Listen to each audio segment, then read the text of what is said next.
to the Art of Decluttering podcast. We're your hosts. I'm Kirsty Farija from Feels Like Home Professional Organisers. And I'm Amy Revell from Simply Organised. We can't wait to share with you all our tips and tricks to help you declutter and keep your home and family organised. If you'd like to engage with the podcast further, you can find us at the Art of Decluttering on Facebook. Let's get started.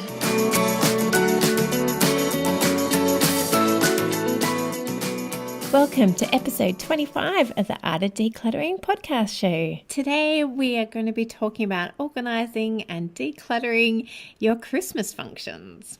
Oh, decluttering our Christmas functions. Are we ditching our families in this episode? No. Oh, I thought that might be our solution, Kirst. Didn't we talk about that in schedules? We probably talk about that every time we get frustrated with people, don't we? So decluttering and organising our Christmas functions. We're talking about whether you're hosting functions, whether you're invited to and attending functions, or really just how you manage functions around the Christmas period, because we all know that that tends to be the month or the couple of weeks of the year that is your intense function time. So we want to help you make it less stressful, more enjoyable, less waste, and you can come out of it happy on the other end. Yay! So, Amy, you don't host Christmas at your house, but how do you help people who do? Yeah, we've hosted Christmas at our house only once, and that was the year my beautiful mum decided it would be great for me to host Christmas 4 days after I moved into my new house. Good one, Marilyn. Yeah, it actually was awesome, and I totally loved it. And because I'm me, I had unpacked completely our house move on the day that we moved in. Yeah, we do that too. It wasn't a matter of having to unpack everything, but on Christmas morning, I realized I'd never used the oven yet. So it was all things like, oh my goodness, does the oven work? Does it have a hot side? Does it have a cold side? Does it heat fast? Does it heat slow? So all those kind of things we were discovering on Christmas Day. Like, does the outdoor table even fit through the door to come in and extend our inside table? And given that our family's small, we had to figure all that out on the day. So no, we don't usually host Christmas. We were talking the other week about how we do Christmas half with my family at lunch and Kale's family at dinner. But for us, it's just really important that with such a big family that people just bring something. And with such a big family, you don't have to bring very much to contribute. And then all of a sudden the host isn't having to do the lion's share of the work. I'm a real fan, Kirst, of in Australia, like we have hot summers. They are hot Christmas days. Everyone's in their beautiful summer dresses and it's generally like 99% of the time very hot.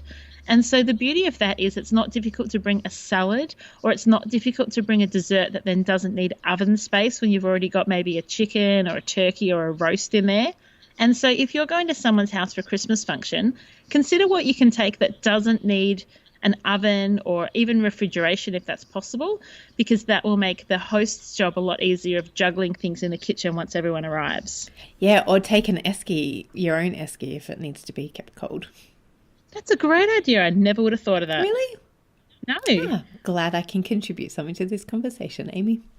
Kirsty, do you have a go-to dish when you're invited to a function around the Christmas period and you're asked to bring maybe a salad or a dessert? Do you have something you always go to, like your true and faithful, never fail, take to a friend's house kind of meal? Yes, a summer pudding for dessert. Oh, what's a summer pudding? Oh, I love it. Is it like trifle? No. Okay, good. It is. It sounds disgusting, but it is so yummy. So it is bread with berries. So you soak the bread in berry juice. Yeah. And you line a bowl or a container with the bread, and then you pour the berries into the center, and then you make a lid or a bottom, because you flip it over, a bottom with like juice berry bread. And then you put it in the fridge for like 4 hours or just a couple of hours or overnight, and then it is divine. So you make it in a tin, do you? So that you flip it out to serve? Is that what you're saying? Yeah, so I usually make it in a Pyrex bowl. Okay. Yeah. That is the first time I've ever heard of this summer pudding thing. Summer pudding. I had heard of it and never knew what it was until probably several years ago. And since then, it is my dish and it is my definition of Christmas time now. I don't know whether that sounds awesome or a bit odd. As I said, I thought it was uber odd when I first discovered it, and have been absolutely converted and love it. And it is so easy to do. I'll put a link in the show notes for a recipe of it so that if anybody's inspired, they can make it so quick and easy. I totally recommend it. I know. I'm really inspired. Like, Mike, so you use tinned berries, do you? No, frozen berries. Well, what's with the juice then? Do you have to let them defrost so you get the juice? Yeah, or you actually heat it up with some sugar and water. Oh, right. Yep, that makes sense. And then you strain the berries out and let the juice cool a little so you don't burn your fingers when you're dipping the bread in. Oh, it's like French toast, but made with... Yes, thank you. That's what it's like. It's like that consistency of French toast. You know when you're like, oh, except even more gooey because it is the bread is completely, saturated with berry juice. Oh, Kirst, I think I'm liking this. It is divine. And so then you serve it with cream or ice cream or custard. Yum, yum, yum, yum. Yeah, my kids are going to totally dig that. I thought you were going to say it's like trifle, and I have like a aversion to trifle. I do too. Do you? You don't mix fruit with custard. No. It's wrong. Well, no, custard's pretty much a no-go zone for me anyway. But ruin fruit with it, no, it's not okay. Yeah, no. And so glad we agree on that. Yeah, a bit like tiramisu as well for me. Like I hate can't coffee. do it. So I can taste coffee 1 part per million. So even if you like separated the layers of tiramisu and didn't give me the coffee layer, I can still taste it. It's gross. It's wrong. Yeah. Don't we are do it, such peeps. tea drinking girls, aren't we? We just are not coffee drinkers. Yes. So one day when we have an Art of Decluttering tea party, there will not be a coffee in sight. Everyone will be forced to drink beautiful flavoured tea, and we'll just be happy as Larry. What about you, Amy? What is your go-to dish to when you are invited to parties? Oh, I love taking a roast pumpkin salad that has things like a roast pumpkin, feta cheese, walnuts, olives. Oh, it's like spinach and rocket, some baby cherry tomatoes. That's my absolute favourite because and sometimes we'll even put Moroccan chicken on top if you need to kind of take a full dish, because even if you eat nothing else, you can totally live off that salad. It is so, so delicious. And my children will always eat that salad. I don't know what it is about it. Other salads they complain about, but that salad they love. That sounds yummy. I too have a pumpkin, kale and quinoa salad that I am in love with at the moment. Awesome. And everybody who tastes it, other than children, enjoy it too. And it doesn't sound yummy, but it is really, really yummy. Yeah, I love a good salad. Kes, tell us about what other ideas we can give our friends about how to make hosting Christmas or hosting a function just that little bit easier. Like, what are some tips that they don't feel like they've got to rush around for a week in advance just to get ready, whether, little hacks that can help them prepare for hosting a function around Christmas? So my biggest hack you have already mentioned is potluck. Like, get people to bring their own food. Bring food to share. Bring food to share. So outsource as much as you can in that regard. Don't think that it all has to fall on you. So ask some families to bring drinks, some families to bring dessert, some families to bring the salad, and then, or bring the meat as well. You are awesome. You are hosting. So ask people to bring things with them. I think that is the best hack, and I'm sure everybody already does that and already knows that. But in this season, I think that it is really important to minimize the amount of work so that you can maximize the amount of time you spend with your beloved friends and family. And I think, you said, I think everybody already does that, but I don't think they do. I think in Melbourne, there's a little bit of pride around wanting to provide everything when you go to someone's house for a barbecue or a function. I don't know if that is Australia-wide or worldwide, or if it's just in my circle of friends, but there is a little bit of pride of, you did everything. Like people can walk in and not have to bring a thing. Like there's an ad on TV where they say, what can we bring? And they say, don't bring a thing. And then the ad is about selling chocolate roses, the Cadbury ones, what to bring when you're told not to bring a thing. And I think there is that culture of don't bring a thing. And we naturally then, of course, want to bring something because we want to contribute and we want to help. And we know the burden that can be when you're hosting a big function. So I think you can say, well, I'm going to bring a salad. What kind of salad would you like me to bring? Or I'm going to bring a dessert. Or how about if I get all the beer? How about if I bring ice creams for the kids for dessert so we don't have to worry about that? So rather than just letting people get away with don't bring a thing and you turning up with a box of chocolate roses, maybe just be really intentional and think, no, I'm going to bring this particular thing, and let them know so that they do feel that, yeah, okay, that's a good idea, and then I don't have to worry about that. Or they don't overcater. It is so wonderful when people want to be generous and host and provide everything, and we are so not discounting that. That is a beautiful no, invite thing. me over. Yeah, invite us both over. Let's meet Norbury peeps. But you don't want to feel the pressure of that, do you, Kirst? No, and we just want to encourage you all to be really intentional about how to, as I said, minimize the stress and maximize the enjoyment of this season that we are heading into. My dad is a notorious one for not letting anyone bring anything when he hosts functions. And my dad is a great caterer and a great cook, and he does host functions very, very regularly in our big family. And so what we've kind of figured out is the way to help my dad is not by bringing food or drink. He takes absolute delight in providing for his family. But the way that we can serve and help him is he hates washing dishes. He hates cleaning up. He hates setting the table. And all of those things are things that we can do. He doesn't like cooking dessert. And so you can kind of, once you get to know particularly your family, so we don't offer to take anything to Dad's anymore, but we know by the end of the meal we're all up and we'll do the dishes and tidy up.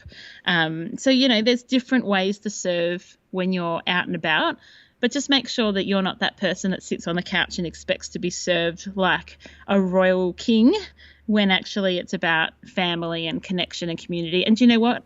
Sometimes the best conversations happen around the sink. Sometimes the best conversations happen around the barbecue. And you just never know where you're going to have that moment of connection. Yeah, and I think that is beautiful, because that is really honouring people's heart for hospitality and generosity, but you're also honouring them by serving them and caring for them in the things that they need to be cared for in. Like my mum is amazing. She's very generous as well and will always host us.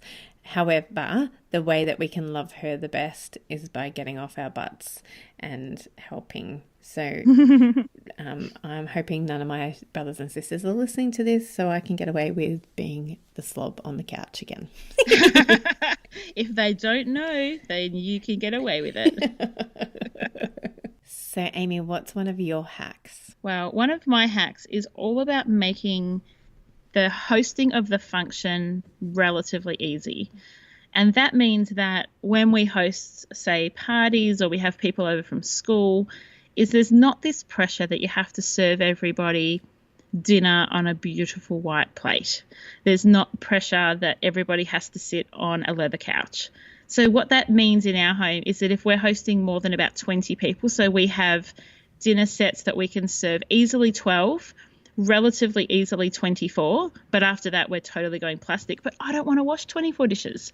And so we give ourselves permission to use plastic or paper on occasion. And it also means that when we're hosting lots of people, there's no shame in getting out stools or folding chairs, for outside, because you want to enjoy yourself, and people are not coming to your home to make sure they all get to sit in the wingback chair. They're coming just to hang out, and if they've got somewhere to rest when their feet are tired, then they're going to love it. It's about thinking, how do we make this just a little bit easier? Do we need to use the good cutlery and the good crockery, or can we use plastics? Can we use the picnic set? Can we eat outside so it doesn't matter if somebody spills their glass of soft drink on the floor? And so just kind of giving yourself permission to be a little less formal can actually make the day a whole lot more enjoyable. Yes, and to add to that, I would love to recommend bamboo cutlery. and paper plates, or like environmentally friendly plates. Great idea, Kirst. Because we do want to care and be responsible citizens of this beautiful world that we're in. And that's not at all to shame people who have got a whole stack of plastic plates in their cupboard. Go use them. You've already bought them. It's fine. It's better to use the ones you have in the cupboard than to buy new ones. Yes. But then be intentional when you're purchasing next time. Yes. And think about how we can care for the planet as well as caring for the people who come into our home. I love it. More from us in just a few minutes. Don't forget to visit our website, theartofdecluttering.com.au, and sign up for our bonus episode that's not so secret anymore. We've done episodes on linen cupboards, toys, wardrobes, pantries, jewellery, and so many more. So if you're new to the art of decluttering, you'll find loads of great tips like this one from the episode we did on entryways.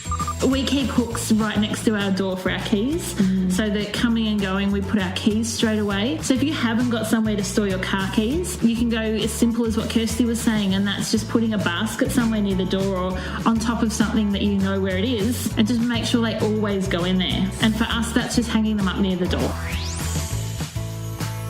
And now back to the podcast for so many more tips and tricks. So another way that we can care for the planet as well is actually to not necessarily have that spare fridge. Hey, Amy. Oh, I am not a fan of the spare fridge, Kirst. Do you know why? They reckon that the biggest power sucker in people's homes is often their second fridge, because usually they're not fully full. They're quite empty, except for those occasions where you are having a party. But why are you paying to have a fridge run 24 hours a day, 365 days a year for the 2 or 3 days a year when you want to keep extra drinks cold? It doesn't make sense. It lets off carbon emissions. It's wasteful. It takes up space. It is not my thing. I've never had a second fridge. I never intend on having a second fridge, but I think there are solutions that help when people have it for a reason. So if you have it because you want to have your drinks cool when you got friends over, let's think about some creative solutions. What do you think, Kirst? My solution for not having a fridge would be to go back to the 70s and 60s and use your laundry sink or your bath. Like, I remember growing up and going to parties and going into the bathroom to get a drink. Because they were all full, like the bathtub was full of ice and drink bottles and cans. So go back to doing that. I don't think I've ever seen that. Oh, you totally missed out, you 80s baby. You. No. I tell you what people would need to be careful of, though. If you're putting ice in a bathtub, that you don't have children as the ice melts going in unsupervised, because it's a body of water. And that's just me, because I'm a bit of a occupational health and safety officer in my house. And I think about the bathtub and I think, oh my gosh, someone's going to climb in there and, get an ice cream headache and drown. So maybe the laundry sink is your better option. But you could always just fill it up with ice and not have the plug in as well. Oh, okay. Smarty pants. That's an excellent idea. Depends how long your party's going for. I'm sure people are going to say that it's unhygienic too to have the bottles and stuff in there and having, there is that to it. But we all survived the 70s. It's an option. I wasn't alive in the 70s, so I don't remember all these amazing dirty things you people did, but I'm happy to embrace a couple of them. It's probably more the 80s that I'm remembering, because I wasn't very much around in the 70s too much either. No, that's true. And the reason I think of the bath rather than the laundry sink is it holds a whole lot more than the laundry sink. It does. You're having a very, very big function if you're using the bath to hold all your drinks. Well, you and I both have large families, so I'm thinking about our families, and I'm thinking about how I love hanging out with my friends and I want everybody to be there all together. Oh, you're the best. What about clean up after these Christmas functions?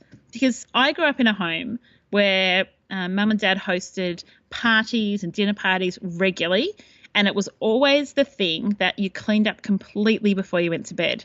So mum would even go to the extent, so even, dishes done, benches clear, floor done, she would even vacuum and wash the floors, even if it was 2 a.m. and she was exhausted.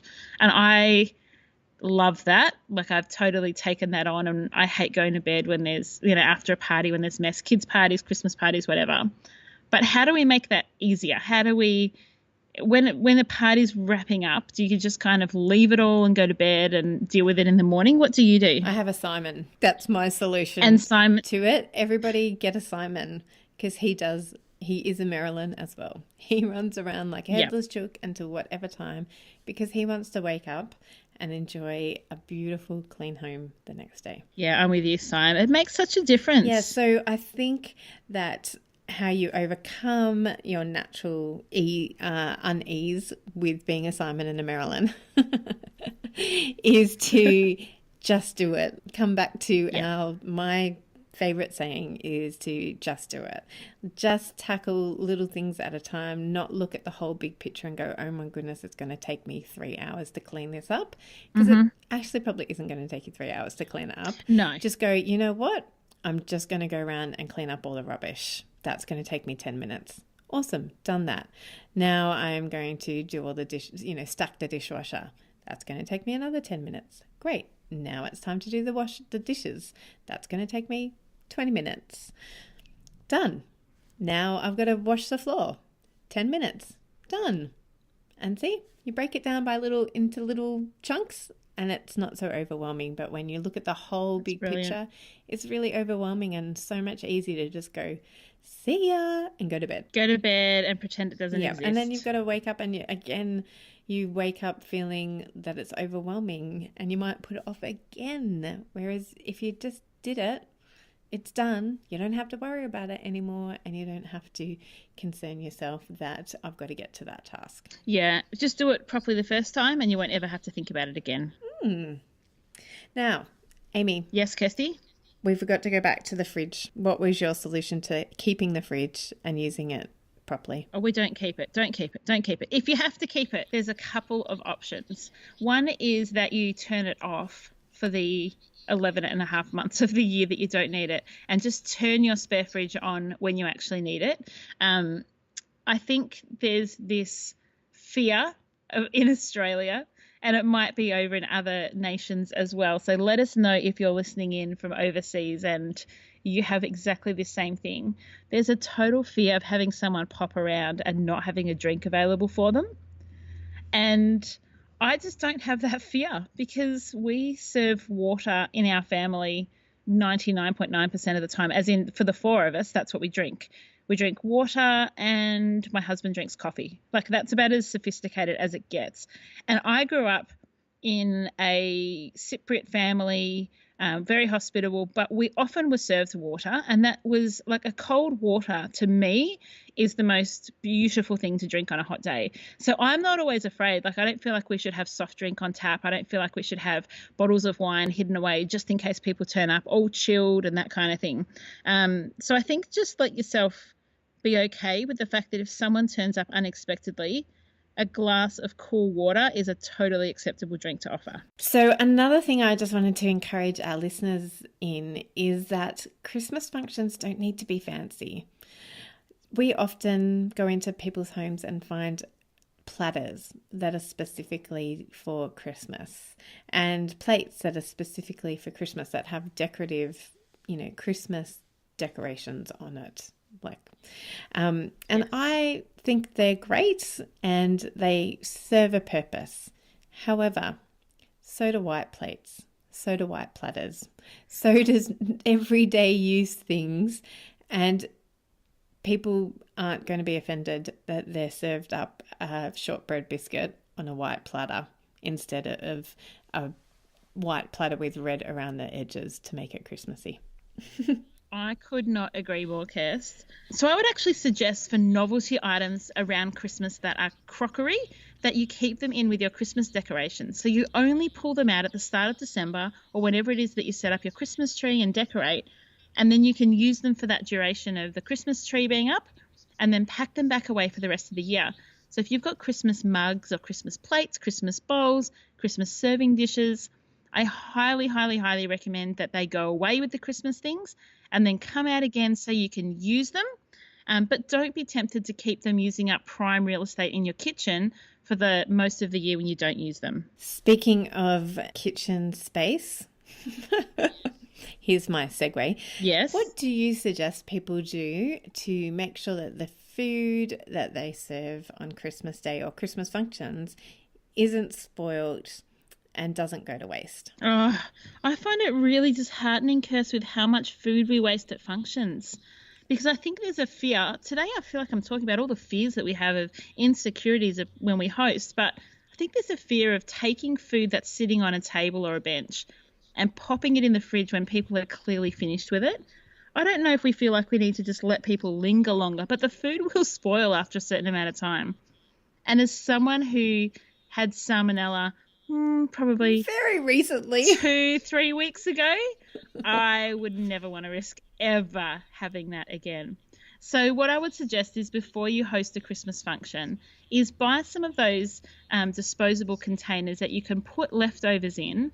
And, you know, as things happen, maybe once you've served your dips and cheese and you're ready to move on to a main, instead of leaving the dips and cheese out in the sun or just in the heat, pop them in a container and pop them in the fridge. And what this serves two purposes. One is that you can bring them out again later and you don't have to worry about them having been spoiled. And the second thing is when you're served a main meal and you're clearing up and there's all these leftovers, how lovely is it to be able to put together a little takeaway pack for the families that were there? Or maybe you've got a single person that would otherwise have to cook a single meal that evening or the following day. Like, I just love being able to send home, we call them our little care packs, to send home with someone and say, here's dessert for tonight, or here's, you know, some fresh veggies you can have for lunch at work tomorrow. I just love doing that, and I think those little takeaway containers can be a really special way of making it less stressful and keeping the food fresh as well. Excellent advice. Do you have any tips to make sure we don't poison anyone over Christmas? I poisoned somebody in year 12. So for my year 12, I did home economics or catering. And one of my cats, oh my goodness, I'm showing my age. I had Everybody cats. knows how old you are. Yep. One of my cats, because I did VCE, not HSE, was that I had to get a proposal from somebody and I had to cater to that. And the proposal was to do a hamper. I actually poisoned the person I gave my hamper Kirsty. to. Because I can't quite remember. It was 22 years ago.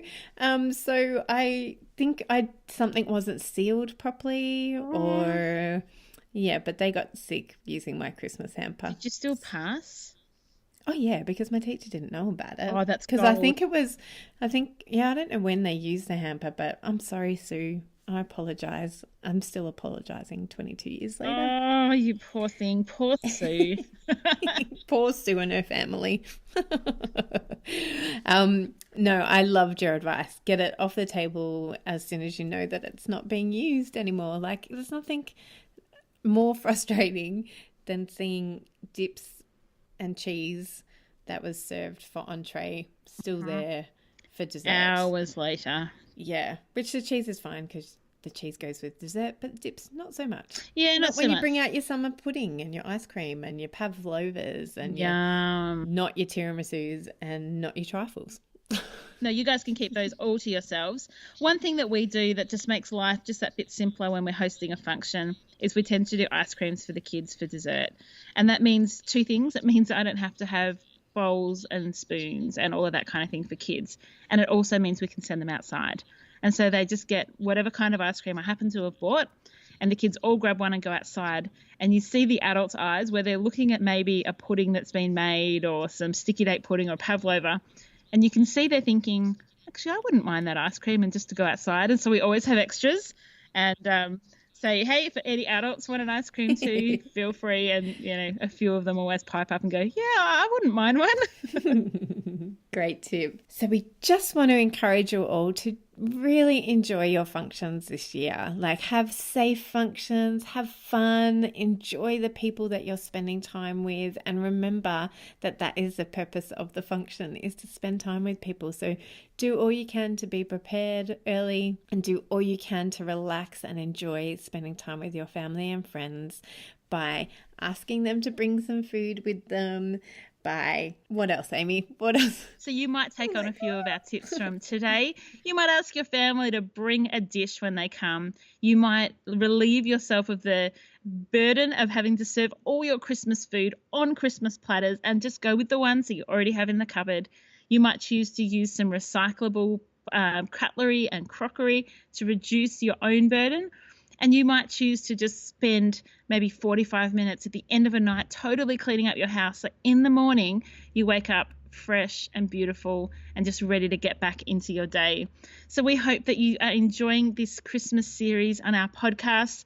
Remember that you can always contact us on our Facebook page with any questions that you have, and we would love to see some of the Christmas functions that you host, and you can post them on our Facebook page and let us see how amazing you have done. So we absolutely love seeing your engagement on our Facebook page. We love chatting to you all, and we love seeing you encourage one another and motivate and inspire one another. So keep up the awesome work, and we will see you on Facebook this Christmas. Awesome. Have a great week, guys.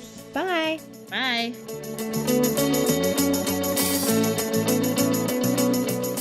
Thanks for joining us. If you've learned something awesome today, do a friend a favour and share this episode so they too can learn the art of decluttering. You can find me, Amy, over at simplyorganised.net or on Facebook as Simply Organised PO. You can find me, Kirsty, over at feelslikehome.net.au or on Facebook as Feels Like Home PO. Don't forget, you can see the show notes in your podcast app or over at our website, theartofdecluttering.com.au. So if there's anything you want more info on, check it out over there. If you love what you hear, we'd really appreciate you leaving a review on iTunes. We hope you've enjoyed listening and that you've learned some tips to help you declutter and keep your home organised. We hope you have a great rest of your day and enjoy the freedom.